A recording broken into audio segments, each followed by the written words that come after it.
क्या आप भी बहुत तरह की दिक्कतों के साथ जूझ रहे हैं? घर में अशांति रहती है, बहुत तरह से की गई मेहनत का फल नहीं मिल पाता। नमस्कार, जय श्री राम से स्वागत, बहुत अभिनंदन करते हुए आप सभी का स्वागत करती हूँ। मैं एस्ट्रोलॉजर अपर्णा शर्मा। आज बहुत ही इम्पॉर्टेंट टॉपिक होगा जिसके बारे में हमने बहुत बार सुना है, पढ़ा है, लेकिन करना क्या चाहिए उसके लिए, क्योंकि आने वाला कुछ ऐसा समय है जिसमें हमें एक अवसर मिलेगा उस दोष को दूर करने का, कुछ अपने पितरों के लिए कुछ कर्म करने का। सही समझ रहे हैं। आने वाला जो 20 तारीख से समय शुरू हो रहा है, श्राद्ध पक्ष यानी कि पितृपक्ष भी जिसे हम कहते हैं, उस दिनों में हमें क्या कुछ ऐसा करना चाहिए जो कि कुंडली में बने हुए बहुत से दोषों का शमन हो सके। कुंडली के अलावा अगर हम बात करें, कई बार आपने बहुत जगहों पर देखा होगा, सुना होगा या खुद महसूस भी किया होगा, बहुत बार मेहनत की जाती है लेकिन उसका फल हमें उस तरह से नहीं मिल पाता। घर में बहुत अशांति रहती है। छोटी सी बात जिसको कि बहुत अच्छे तरीके से सुलझाया जा सकता है, लेकिन वो एक बड़े कलेश का रूप ले लेता है। विवाह समय पर नहीं हो पाता, बहुत तरह की दिक्कतें, बाधाएं आती हैं, या हो जाए तो संतान प्राप्ति में प्रॉब्लम होती है। तरक्की नहीं हो पाती, अगर आप नौकरी में हैं, अगर बिज़नेस में हैं तो बिज़नेस अच्छा ना चल पाए। धन किसी भी तरह से यदि कमा भी लिया जाए तो वो संचय नहीं हो पाता, यानी कि सेफ नहीं रह पाता या अच्छी जगहों पर नहीं लग पाता है। फजूल के खर्चों में धन ज़रूर खर्च होता है। घर में बीमारियां लगी रहती हैं, एक के बाद एक कोई ना कोई सदस्य बीमार रहता है, या तो लंबी बीमारियों से जूझते रहते हैं या कोई ना कोई छोटी मोटी बीमारियां लगी ही रहती हैं। इस तरह की प्रॉब्लम यदि आप महसूस करते हैं या अपने आसपास में या रिश्तेदारों में, फ्रेंड सर्कल में यदि आपने देखा सुना है, तो कहीं ना कहीं ये एक पितृदोष कहलाता है, जो कि कुंडलियों में बनने वाला एक दोष है। आपने बहुत से लोगों ने सुना होगा इसके बारे में। तो आज इसी टॉपिक के ऊपर बात करेंगे कि क्या इसके लक्षण हो सकते हैं, इसका निवारण क्या हो सकता है, क्या कुछ ऐसा उपाय किया जाए जो कि इन चीज़ों से हमें थोड़ी राहत मिल सके। सबसे पहले जानते हैं कि श्राद्ध एक्चुअली है क्या चीज़। श्राद्ध है अपने पितरों के निमित्त अपनी पूरी श्रद्धा के साथ किए गए पिंड के रूप में जो भी हमने दान किया, जिसको कि हम पिंड दान या जलदान भी कहते हैं, या उसको हम तर्पण भी कहते हैं। अपने पितरों के निमित्त पूरी श्रद्धा भाव से किया गया कोई भी दान, जो कि पिंड के रूप में हो या किसी जल के रूप में हो, सफ़ेद चीज़ के रूप में हो, केवल शर्त होती है श्रद्धा की। इसी को कहा जाता है श्राद्ध करना। पूरे वर्ष में यानी पूरे साल में एक समय ऐसा आता है जो कि 15 या 16 दिनों का समय मिलता है हम सभी को, जिस समय में कहा जाता है कि हमारे जो पितृ हैं वो पृथ्वी लोक पर विचरण करते हैं। यही वो समय है जिससे हम अपनी कुछ परेशानियों को कम कर सकते हैं, अपने पितरों को स्मरण करके, उनके प्रति श्रद्धापूर्वक दान करके। अब बात करें कुंडलियों की, या जैसे शास्त्रों में हमें बताया गया है कि बहुत तरह के ऋण होते हैं व्यक्ति के ऊपर, जिसमें से देव ऋण, ऋषि ऋण, पितृ ऋण, मातृ ऋण। तो आज हम जो बात करेंगे कुंडलियों में बनने वाले पितृदोष की, जो कि एक तरह से पितरों का ऋण होता है। अब ये किस प्रकार से बनता है कुंडली में, ये तो ज़रूर चर्चा करेंगे ही, लेकिन सबसे पहले हमें जानना होगा कि इसके लक्षण क्या होते हैं। क्योंकि जिन लोगों के पास अपनी बर्थ डिटेल्स कंफर्म ना हो या कुंडली ना हो, वो लोग कैसे जाने कि हमारी कुंडली में पितृदोष है या नहीं है। जो शुरुआत में हमने बात की कि कुछ इस प्रकार की परेशानियां भी आपके जीवन में अगर आती हैं, तो कहीं ना कहीं ये बिल्कुल साफ लक्षण है पितृदोष होने के। इसके अलावा कुछ सामान्य से लक्षण भी होते हैं, जैसे कि आपके घर में लाल चींटियों का बार बार निकलते रहना। खाने में जब भी आप खाना परोसा, अपने खाना खाने बैठे हैं और बाल का निकलना, खाने के बीच में बाल का निकल आना, एक या दो बार कभी हो जाए तो ये एक चांस की बात या कॉन्सिडेंस हो सकता है, भूल चूक हो सकती है, लेकिन अगर यही चीज़ें बार बार रिपीट होती हैं तो ये लक्षण है पितृदोष का।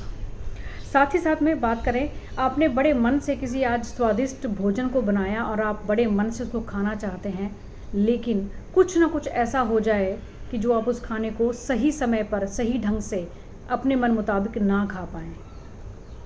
किसी न किसी मेहमान का उसी समय पर आ जाना, कुछ ना कुछ ऐसा घट जाना कि जो हम उस भोजन को अपने हिसाब से ना ले पाएँ। मेहनत हमने जी तोड़ की हुई है और हम चाहते हैं कि इसका फल मुझे इस रूप में मिले, लेकिन वैसा हमें बिल्कुल नहीं मिल पाता। ये एक अन्य जो सामान्य लक्षण है, ये भी कुछ लक्षण हैं पितृदोष होने के। जिनके पास अपनी यदि कुंडली ना हो तो ये भी समझ सकते हैं कि पितृदोष कहीं ना कहीं आपकी कुंडलियों में या आपके ऊपर है। अब बात करें कि इसके लिए हमें करना क्या चाहिए। वैसे तो हम बहुत से लोग जानते ही हैं कि हर महीने में जो अमावस्या आती है उसमें हमें अपने पितरों के निमित्त संकल्प करके कुछ ना कुछ दान इत्यादि, जो कि भोजन की सामग्री वगैरह हो सकती है या भोजन हो सकता है, वस्त्र हो सकते हैं, ये हमें ब्राह्मण को दान ज़रूर करना चाहिए। अब आने वाला जो समय है, जो कि 20 सितंबर से शुरू होने जा रहा है, श्राद्ध पक्ष, उसमें क्या कुछ विशेष करें जिससे हमें यदि कुंडली में पितृदोष हो या कुछ ऐसे लक्षण हमें महसूस होते हों कि जो परेशानी करने वाले हों, तो उसके लिए हमें क्या कुछ उपाय कर लेने चाहिए जिससे हमारे पितृ हमसे प्रसन्न हों और उनका आशीर्वाद मिले। सबसे पहले ये आप सभी जान लें, पितरों का यदि आशीर्वाद आपके ऊपर है तो दुनिया की आधी से ज़्यादा समस्याओं को आप सुलझा सकते हैं। ईश्वर से बढ़कर या ईश्वर के बराबर पावर रखते हैं। उनके आशीर्वाद में बहुत ताकत होती है कि जो बहुत सारी चीज़ें अगर आपकी कुंडली में ना भी हों तो भी आपको मिल जाए। क्या कुछ करें, बात करते हैं। कुंडलियों में यदि अगर हम बात करें कि कैसे पितृदोष का निर्माण होता है, सूर्य और चंद्रमा जो कि कारक हैं हमारे माता और पिता के, यदि ये दोनों ग्रह पीड़ित हो जाएं, ग्रहण दोष में आ जाएं, तो ये पितृदोष कहलाता है। गुरु चांडाल दोष भी कहीं ना कहीं इसी श्रेणी में आता है। यानी कि कहा जाए, पूर्व जन्मों में यदि हमने अपने माता पिता या अपने गुरु के प्रति कोई पाप कर्म किया हो तो इस जन्म में हमारी कुंडली के अंदर पितृदोष का निर्माण ज़रूर हो जाता है। कई बार ये दोष पीढ़ी दर पीढ़ी चलता है जब इसका हमने कोई निवारण ना कराया हो, या कई बार इंडिविजुअल कुंडली के अंदर भी ये दोष बन जाता है।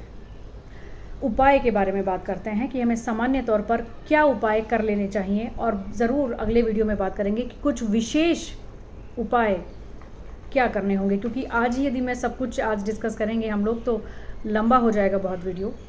और शेयर ज़रूर आप लोग सभी करते रहें, ये ज़रूर विनती रहेगी आप सभी से, क्योंकि कुछ ऐसी इन्फॉर्मेशंस होती हैं जो बहुत से लोगों तक पहुंचनी ज़्यादा ज़रूरी है। बात करेंगे सबसे पहले कि षोडश पिंडदान, यानी कि षोडश यानी कि 16 दिन के श्राद्ध पक्ष में 16 ही पिंडदान का किया जाना। अगर ऐसा हम ना कर पाएँ तो एक त्रिपिंडी श्राद्ध की पूजा कराई जाती है, जो कि आप एक बार भी करवाकर उस चीज़ों को पूर्ण कर सकते हैं।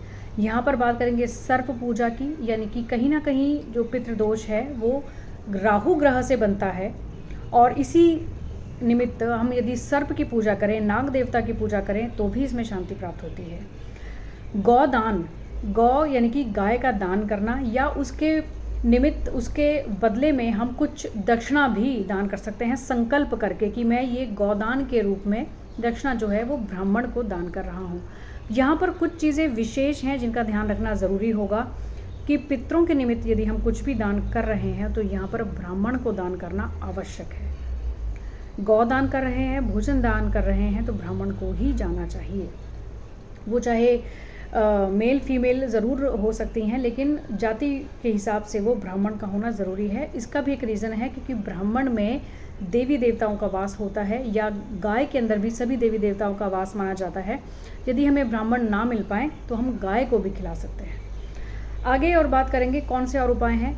कुआं, बावड़ी, तालाब इत्यादि जिसमें जल की व्यवस्था हो सके, जनमानस के लिए, आम जनता के लिए हम जल की व्यवस्था कर सकें, तो ऐसे कुछ कार्य भी हम कर सकते हैं जिससे हमारा पितृदोष जो है वो काफ़ी हद तक कम हो जाता है।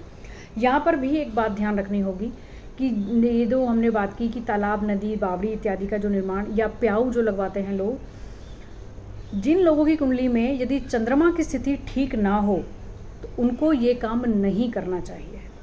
ये खास बात है जो कि हम सभी को ध्यान रखनी है। कुंडली में यदि चंद्रमा की स्थिति ठीक ना हो तो जल से संबंधित उपायों को ना करें। अगली बात करेंगे पीपल का पेड़ या बरगद का, जिसको हम बड़ के नाम से जानते हैं, या कोई भी देव वृक्ष जो पूजा में काम आते हैं, जिनको हम पूजते हैं, कोई भी देव वृक्ष किसी मंदिर में लगवाएं या ऐसे सामाजिक स्थल पर लगवाएं जहां पर पब्लिक आती जाती हो। जब वो बड़े हो जाएं तो उनसे लोगों को छांव मिल सके। लगाने के बाद हमें उसको भूल नहीं जाना है, उसको नियमित तौर पर हमें उसकी देखभाल करनी है। जैसे जैसे वृक्ष बड़ा होता जाएगा वैसे वैसे पितृदोष हमारा कम होता जाएगा। अगली बात करेंगे, विष्णु भगवान के जो भी कोई मंत्र आप जानते हो उसका नियमित तौर पर मंत्र जाप करना, या श्रीमद् भागवत कथा को करवाना या उसका श्रवण करना। इससे भी हमारे पितरों को बहुत तृप्ति प्रदान होती है और उनका आशीर्वाद हमें मिलता है। एक यहाँ पर एक मंत्र की व्याख्या ज़रूर की गई है हमारे शास्त्रों में। यदि आप उसको समझ के उसका नियमित तौर पर उच्चारण करके जाप करें तो ये भी बहुत सहायता करेगा उन सभी लोगों की जिनकी कुंडली में पितृदोष का निर्माण हुआ है। मंत्र क्या है? ओम तत्पुरुषाय विद्महे महादेवाय च धीमहि तन्नो रुद्र प्रचोदयात्। ये एक मंत्र है जो कि हम अपने पितरों के निमित्त उच्चारण कर सकते हैं, इसका जाप कर सकते हैं। एक और मंत्र है जो थोड़ा सरल होगा आप सभी के लिए, वो है ओम पितृदेवाय नमः, ओम पितृदेवेभ्यो नमः, ओम पितृदेवेभ्यो नमः। यानी कि हमने अपने पितरों को देवों के समान मानकर उनको प्रणाम किया, उनको नमन किया। ओम पितृदेवेभ्यो नमः, ओम पितृदेवेभ्यो नमः। इन दोनों में से जो भी मंत्र का उच्चारण आप सही तरीके से कर लें उस मंत्र का जाप हमें करना चाहिए। पूरे वर्ष नहीं कर सकते, केवल श्राद्ध पक्ष में अगर आप कर लें तो भी काफ़ी हमें सहायता मिलती है। अब कुछ और ऐसे सरल उपाय। संतान प्राप्ति में बिल्कुल बाधित हो जाता है कई बार, यदि पितृदोष बना हुआ है तो संतान प्राप्ति में हमें बाधा महसूस होती है, संतान प्राप्ति नहीं हो पाती है। उसके लिए क्या किया जाए? सबसे पहली जो एक बात होगी, हरिवंश पुराण। हरिवंश पुराण का या तो आप घर पर ही पाठ करें, या आप कहीं पर उसकी कथा अगर होती हो तो वहाँ जाकर सुनना शुरू करें। किसी भी प्रकार से हरिवंश पुराण को आपको सुनना है या पढ़ना है, तो इससे संतान प्राप्ति में सहायता मिलती है। किसी भी व्यक्ति को, खास तौर से छोटे बच्चों के लिए या किसी स्त्री के लिए जो कि या तो गर्भवती है या माता है किसी की, उसके निमित्त आपकी तरफ से कभी भी कोई कष्ट ना हो, कोई भी ऐसे कोई कर्म ना हो जिससे उसको आहत पहुँचे। और हो सके तो संतान प्राप्ति के लिए जो गर्भवती महिलाएं होती हैं उनकी यदि आप किसी भी तरह से सहायता करें या भरण पोषण में उनको जो कई बार आपने देखा होगा कि जो हमारी घर में कई बार सफाई कर्मचारी इत्यादि आते हैं, मेड्स वगैरह आती हैं, तो कई बार ऐसी स्थितियाँ उनके साथ भी होती हैं। तो ऐसे लोगों को यदि हम ज़्यादा से ज़्यादा हेल्प कर सके किसी भी तरह से, जो खास तौर से कोई प्रेग्नेंट लेडी है, तो संतान प्राप्ति में ये हमारे लिए सहायक हो जाता है। आगे बात करेंगे कि सूर्य को नियमित तौर पर जल देना, सप्तशती का पाठ करना या सुंदरकांड का पाठ करना भी पितृदोष में सहायक होता है। अमावस्या के दिन पूर्वजों के नाम से हमें सफ़ेद चीज़ें, वो दूध हो सकता है, दही हो सकती है, चावल हो सकते हैं, आटा हो सकता है, सफ़ेद कपड़ा हो सकता है, इसको हमें अमावस्या के दिन दान ज़रूर करना चाहिए। हर महीने की जो अमावस्या आती है इसको नियमित तौर पर या तो आप कर लें, या फिर श्राद्ध पक्ष का जो अंतिम दिन होता है जिसको सर्वपितृ अमावस्या भी कहा जाता है, इस दिन तो हमें ज़रूर से इन सभी चीज़ों को दान करना चाहिए। पीपल वृक्ष की 108 बार परिक्रमा, इन जो 16 दिन हमें मिलेंगे, इन 16 के 16 दिनों में यदि हम कर लें, 16 के 16 दिन हम 108 बार पीपल वृक्ष की यदि परिक्रमा करें और वहाँ पर जल अर्पित करें तो भी पितृदोष में बहुत शांति प्रदान होती है। एक जो खास बात है, किसी भी मंदिर में आप जितनी सेवा हो सके, चाहे वो वहाँ की सफाई इत्यादि के रूप में हो, दक्षिणा के रूप में हो, किसी भी प्रकार के दान के रूप में हो, वहाँ जिस तरह की चीज़ों की ज़रूरत है उस तरह की चीज़ों के रूप में हो, मंदिर में सेवा ज़रूर देनी चाहिए। और एक सबसे बहुत ख़ास इम्पॉर्टेंट चीज़ जो आजकल के दौर में बहुत ज़्यादा हो रही है, कभी भी किसी का हक ना लें। केवल अपने हिस्से की जो चीज़ है, चाहे वो ज़मीन जायदाद की हम बात करें, चाहे पैसे की बात करें, किसी भी चीज़ की, ज्वेलरी इत्यादि की बात करें, कुछ भी हो, जो आपके हिस्से का है केवल वही आपके पास होना चाहिए। अदरवाइज़ कई बार हम आजकल प्रैक्टिकल दौर में ये सोचते हैं कि कोई बात नहीं, आ जाए तो कोई बात नहीं, अच्छा ही होगा, लेकिन वो किस रास्ते किस प्रकार से निकलेगा ये हम लोग कभी कोई समझ नहीं सकते। आपके भाग्य में जो चीज़ है वो कहीं जाएगी नहीं, लेकिन अपने हक से ज़्यादा, अपने भाग्य से ज़्यादा की कोशिश अगर आप करेंगे तो वो किस रास्ते निकलेगी, बहुत दिक्कत कई बार दे देता है। तो ये बहुत ही सामान्य सी चीज़ें हैं जिनको हम बहुत आसानी से कर सकते हैं। आने वाला जो समय रहेगा 20 सितंबर 2021 से 16 दिन हमें मिलते हैं, जिसमें हम जितनी कोशिश हम कर सकें पूरे श्रद्धा के साथ अपने पितरों के निमित्त जो भी कार्य कर सकें, उनका आशीर्वाद प्राप्त अगर हम कर लेते हैं तो बहुत तरह की चीज़ें हमारी सुलझ जाती हैं। बहुत पावर होती है इस चीज़ को सबसे पहले आप समझें। कोई भी कार्य करें तो पूरी श्रद्धा के साथ करें। आज के लिए आगे दीजिए, वीडियो को शेयर ज़रूर कीजिएगा, जिससे आप बहुत से और लोग जिनको इस प्रकार की परेशानियां हों उन उपायों को सुनकर समझकर कर सकें। अगले वीडियो में ज़रूर मुलाकात होगी कुछ विशेष उपायों के लिए। आज के जो हमारे उपाय थे वो बड़े सामान्य थे, जो कि हम बहुत से लोग कई बार जानते हैं या इसको बड़ी आसानी से कर सकते हैं। लेकिन अगले वीडियो में बात होगी बहुत विशेष उपायों की, कि हमें और विशेष तौर पर क्या कर लेना चाहिए, जिनको ज़्यादा प्रॉब्लम है उन लोगों को क्या करना चाहिए। आज के लिए आगे दीजिए, नमस्कार।